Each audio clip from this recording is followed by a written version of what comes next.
Welcome to Lesson 7 of the International Banking and Insurance course for the Belt and Road Initiative. This is Professor Tefero from Port St. Lucie, Florida, and the focus of tonight's lesson is investment banking within China, domestic investment banking. How will the four major Chinese banks um, direct their clients for investments? Well, there's three major areas of investment, and that's for every country and every bank. The three major areas are concerned with risk. There is low risk investment, there's moderate risk investment, and there's high risk investment.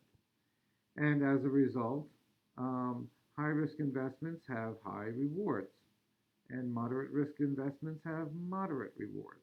Low risk investments have low economic reward. Now, most banks tend to make a formula. Every bank is different. Um, these formulas tend to mix the three of these variables like a drink. Um, they will have X amount of low risk, X amount of moderate risk, and X amount of high risk. Um, the more conservative banks will have a great deal more low risk um, capitalist ventures, and the more adventurous banks will have more moderate risk and more high risk um, opportunities for their clients. Now, it is imperative that the investment counselors for all these banks um, spell out very carefully the differences between these three risks. Um, if a person is looking to hang on to whatever money they have, um, it is up to the bank officer to offer them low risk investment opportunities. If a person is younger and has a little more maneuverability on their income and their savings, they might operate more in the middle risk area.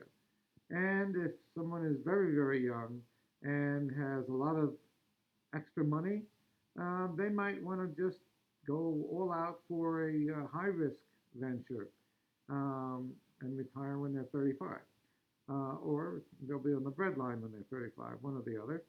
But generally speaking, banks tend to steer away from too much recommendation of high risk investments.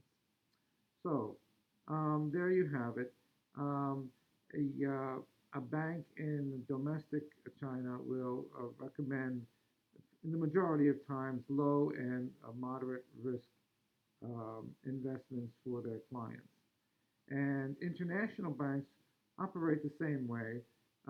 They will offer low, moderate, and high risk opportunities for their clients as well.